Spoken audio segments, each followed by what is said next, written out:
अस्सलाम वालेकुम, मेरा नाम है मोहम्मद सादिक। आप देख रहे हैं पाकिस्तानी थॉट। हाजिर हैं एक नई वीडियो के साथ। आज की वीडियो का टाइटल है असहाबे फील और उनका मशहूर वाक़या। इस वाक़े पे तफसील से करेंगे बात। वीडियो आज की बहुत मज़ेदार होने वाली है। जल्दी से चैनल को लाइक कीजिए, सब्सक्राइब कीजिए और बेल आइकन प्रेस कर दीजिए ताकि आने वाली हर अपडेट आपकी पैदाइश से कुछ साल पहले का वाक़या है। उनमें सबसे अहम वाक़या अब्राहा शाह यमन का काबा मुकद्दस को गिराने के लिए मक्का में आना था। ये वाक़या का खुलासा ये है कि जब हमीर के बाद ख़ानदान हबशा को यमन की हुकूमत मिली और फिर वो हुकूमत अब्राहा इब्ने सबा अल-शरम तक पहुंची तो उसने सना के मकाम पर एक अजीम गिरजाघर तामीर किया जिसका कलीस रखा। उस ज़माना में हुस्न तामीर और बुलंदी के लिहाज से उस गिरजे की मिसाल मौजूद ना थी। उसकी तामीर में संगे मरमर और आला सुनहरी लकड़ियों का इस्तेमाल किया गया था।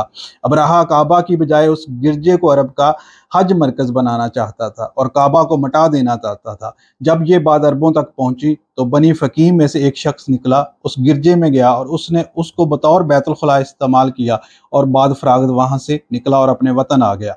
जब अब्राहा को इस बात की खबर हुई तो वो सख्त गज़बनाक हुआ और उसने कसम खाई कि मैं काबा को तरफ जाऊंगा और उसको ढा दूंगा। उस साल का नाम आमुल फील रखा गया। जब अब्राहा अरब को शिकस्त देता हुआ ताइफ पहुंचा तो उसने मक्का की तरफ असवद बिन मकसूद नामी एक सिपाही को भेजा। उसने जाकर साकनाने मक्का के अमवाल छीन लिया और जनाब अब्दुल मुत्तलिब के 200 ऊँट भी उसमें शामिल थे। जब सारी चीज़ें अब्राहा के सामने पेश कर दी, फिर अब्राहा ने हनाता अल-हमीरी को मक्का की तरफ भेजा और कहा कि मालूम करो साकनाने मक्का का सरदार कौन है और बुजुर्ग कौन है, उसको मेरे पास लेकर आओ। जब मक्का के सरदार अब्दुल मुत्तलिब वो उनके पास गया जो आपके दादा थे और कहा शाह यमन का कहना है कि हम तुमसे लड़ने के लिए नहीं आए, हम तो फ़कत काबा को ढाने के लिए आए हैं। अब्दुल मुत्तलिब ने कहा हम भी जंग नहीं चाहते और ना ही हमारे पास लड़ने की कुव्वत है। फिर अब्दुल मुत्तलिब कासदे अब्राहा के साथ गए, अब्राहा से मुलाकात की। जब दरबार में दाखिल हुए तो हाज़रीन दरबार ने आपका तारफ़ कराते हुए कहा यही सरदार कुरैश हैं। अब्राहा ने इजाज़त दी। जब अब्राहा की नज़र अब्दुल मुत्तलिब पर पड़ी तो इंतहाई इकराम और एज़ाज़ के साथ इस्तकबाल किया और उसको बुरा समझा कि अब्दुल मुत्तलिब तख्त के नीचे बैठे और उसको नापसंद किया।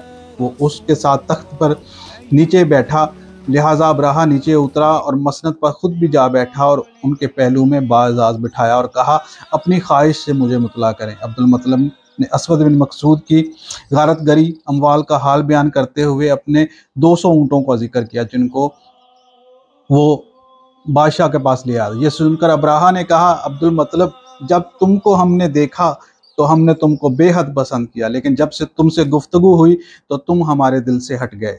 तुम हमसे कुछ 100 ऊँटों की बात तो कर रहे हो मगर काबा के मुतल्लिक़ कुछ नहीं कहते जिसको मैं ढाने के लिए आया हूँ। तो अब्दुल मुत्तलिब ने जवाब दिया मैं ऊँटों का मालिक हूँ, काबा का नहीं। काबा का मालिक मेरा अल्लाह है, वो उसकी हिफाजत करेगा। अब्राहा ने अब्दुल मुत्तलिब को ऊँट वापस कर दिए और अब्दुल मुत्तलिब कुरैश की तरफ वापस आ गए।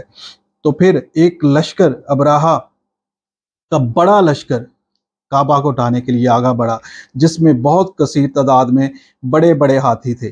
तो अल्लाह ने अपना एक अबाबील का लश्कर भेजा जिसके चूंच में एक संगरेज़ा यानी पत्थर का छोटा सा टुकड़ा और उसके पाँव में 2 पत्थर उठाए हुए छोटे छोटे वो लेकर जाते और उन पर संगबारी करते और आहिस्ता आहिस्ता जिस पर हाथी पर भी वो संगरेज़े गिरते वो वहीं फ़ौरन हलाक हो जाता और उसकी फ़ौज इतनी बदहवास हुई और पीछे और लश्कर को कुचल दिया। अब्राहा ने अपने लश्करियों के ऐन यमन की तरफ भागा लेकिन रास्ते में ही अंग्रेज़ों का शिकार हो गया। उसके अज़ाज़ झड़ने लगे, मरने से पहले उसका सीना फट गया। तो आपने देखा अल्लाह ने किस तरह अपने घर अपने काबा को एक बहुत बड़े बादशाह से और उसके एक बड़े लश्कर से बचाया। बेशक वो काबा का मालिक है, वो कुदरत रखता है, जब वो कहता है हो जा तो वो हो जाती है। तो आज की वीडियो आपको कैसी लगी कमेंट सेक्शन में लाजमी बताइएगा और आज के लिए सिर्फ इतना ही। मिलेंगे एक और नेक्स्ट वीडियो में अल्लाह ने के बाद।